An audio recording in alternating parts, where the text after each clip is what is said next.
side. These tactical choices and player performances raise serious questions about our setup moving forward, especially if we want to compete at the highest level. Alright, let's get into it. Right from Arsenal's first settled phase of possession, you could tell exactly what each team was aiming for in this matchup. Arsenal's approach was pretty clear. They were looking to exploit space and keep control. As for Liverpool, we saw them go back to that 4-4 setup when out of possession, a structure that's been a bit of staple for us this season. But while it's shown promise at times, this setup has its weaknesses, and Arsenal seemed primed to take advantage of that right from the start. As the great John Mackenzie puts it, the 4-4 can actually be a pretty effective defensive setup. It's built to handle a 3-2 build-up, gives solid coverage in midfield, and even gives us that +1 advantage on the back line. But Arteta and Arsenal knew exactly how to dismantle it. Arteta didn't just fail into Liverpool's defensive setup. He had a clear plan to counter it. He found ways to pull our lines apart, creating space in those areas that 4-4 is supposed to cover. It's frustrating to watch as a Liverpool fan because, on paper, that structure should work. But Arsenal's game plan was just a step ahead. The Gunners kept switching things up with their build-up structure, making it so hard for Liverpool to settle defensively. They'd alternate between a standard 3-2 setup, where Partey would invert from right back into midfield, and a 3-4 setup, with Raya pushing up between the centre backs and both fullbacks moving high and wide.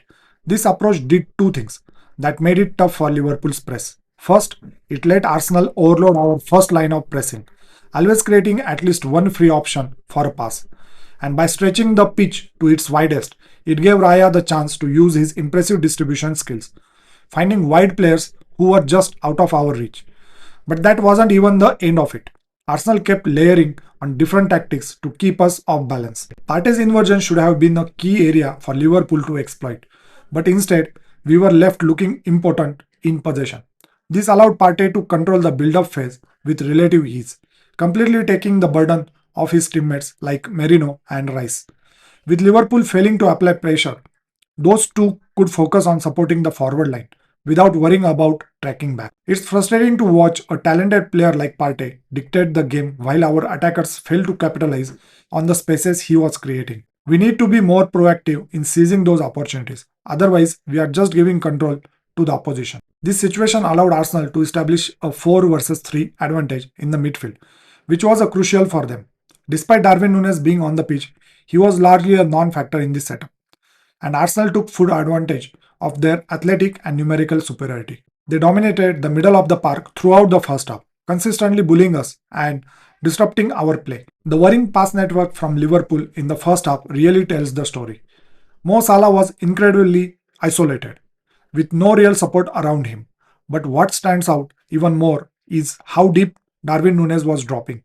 He was supposed to be exploiting the spaces between Ben White and Thomas Partey, but instead he found himself caught up in the midfield battle. This meant we had no real threat up front, allowing Arsenal to control the game without having to worry about our attacking options. A key talking point from the match has to be the selection of Andy Robertson. Honestly, he was reminiscent of a latter-day Gary Neville, just hanging on for dear life and looking clearly past his prime. Take Saka's nutmeg, for example. It was an audacious move, and while Robertson managed to track back, he really should have stood his ground instead of overcommitting to block Saka's weaker foot. That kind of decision making in crucial moment is something we can't afford if we want to compete with the best. It's tough to see player of Robbo's caliber struggling to keep up with younger, quicker opponents. We need him to be sharper, especially in defensive situations where we are already under pressure. Arsenal's constant rotation were a masterclass in disrupting Liverpool's defensive structure. Take this moment for example, where Kai Havertz drops into the right back position. This forces McAllister to track him, leaving a gaping hole in the center. As soon as McAllister vacates that space, Partey is quick to fill it. This kind of movement not only confuses our defenders, but also creates opportunities for Arsenal to exploit those central areas. Here's another clear example of Arsenal's tactical brilliance. Havertz intentionally drags McAllister out of position again, which opens up a massive amount of space for Leandro Trossard, who was operating as a false nine. With McAllister pulled away, Trossard can slip into the free space and receive the ball without a Liverpool defender in sight. It's these clever movements that really highlight Arsenal's attacking intelligence. And as a Liverpool fan, it's tough to watch. Instead of maintaining our shape, we are left scrambling to cover spaces, and Trossard's presence in that area becomes a real threat. Liverpool's structural issues weren't the only problems we faced in the early stages of the game. Our pressing intensity was another self-inflicted wound. Take Arsenal's first goal, for instance. It highlights our lack of engagement in the first line of press. Just look at this moment. Ben White has 5 touches before Darwin Núñez finally decides to initiate the press. By then, it's far too late. White has already played a ball to Saka, who makes a clever run in behind our defense. Before Arsenal scored, they effectively exploited Liverpool's structure with their build-up variations and constant rotations. They were clearly in control, making it difficult for us to respond. But once we fell behind, it felt like Liverpool finally took the reins. We started to gain more control over the game, and it wasn't long before we equalized. What's interesting is that this shift in momentum came from the same two factors that initially gave Arsenal the upper hand. Our pressing intensity and engagement improved significantly, allowing us to disrupt Arsenal's flow and regain some confidence. Seeing this resurgence was a relief, but it also highlights how crucial those early moments were in shaping the game. Liverpool really missed a holding midfielder who could stem the flow of the game.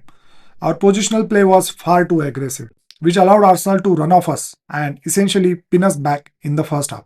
This forced Liverpool to retreat with no clear way to break out. Arsenal effectively blocked passes into our midfield, cutting off our attacking options and making it nearly impossible for us to build and meaningful attacks. Once Liverpool considered, the shift in our defensive structure and pressing intensity was stark. We transitioned into more of a 4-2-3-1 shape, and you could see the difference immediately. Darwin Núñez took it upon himself to lead the line relentlessly, pushing to force Arsenal to one side of the pitch. This created opportunities for Curtis Jones, one of our wingers and one of the pivots, to push over and help squeeze the play. This tactical adjustment allowed us to apply pressure and regain control of the game, something we desperately needed at that point. Since that change in structure and intensity, Liverpool really started to turn the tide. We won the ball back in dangerous areas 3 times in just 5 minutes, which allowed us to get on the ball more and apply sustained pressure on Arsenal. One key moment came just before Van Dijk equalizer. It all started when David Raya made a misplaced pass that went out of play, giving us a chance to regain possession. This sparked our momentum, leading to the corner that ultimately resulted in Van Dijk finding the back of the net. The worrying aspect for Liverpool fans is how the team fell back into that 4-4 shape once again, particularly after equalizing. Our pressing intensity dropped significantly, which allowed Arsenal to regain the upper hand. This shift in momentum was evident as Arsenal started to take control of the game for the remainder of the half. They capitalized on our lack of pressure, and it didn't take long for them to find the net again and go ahead with their second goal. Even though Liverpool started to find their rhythm in the game, especially after Dominic Szoboszlai came on and injected more intensity, work rate, and athleticism, the persistent use of 4-4 and our passive approach out of possession raises some serious questions. It worked effectively against United when we set pressing traps in central areas, with Gravenberch and McAllister making those key jumps. But since then, it feels like every team we face has figured out how to exploit this setup. Given the success we had with the 4-1-4-1 formation against RB Leipzig in the Champions League, and the improvements we showed in that 4-2-3-1 shape against Arsenal, it might be time for Slot to seriously consider moving away from 4-4. I think it's crucial we adapt our tactics to get the best out of our squad and stop giving opponents the chance to exploit our weaknesses.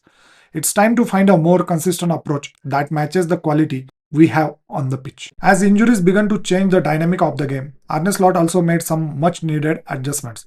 Introducing Tsimikas added more quality width on the left side, allowing us to stretch Arsenal's defenses and create more space.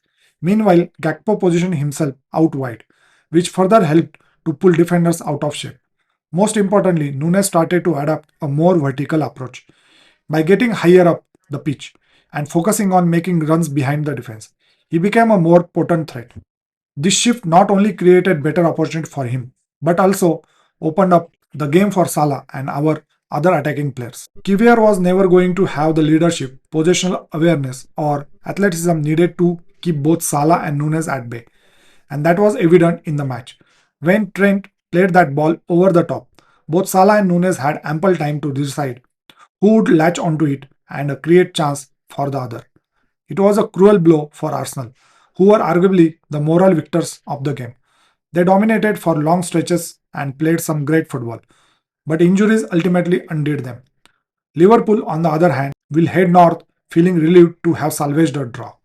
As a Liverpool fan, I can appreciate the resilience shown in the second half, but we must acknowledge the need for improvements if we want to compete with teams like Arsenal in the future. That's all from my side. If you like the video, please share and subscribe to the channel. It will be a great help to us. Thank you for watching. I'll see you in the next one.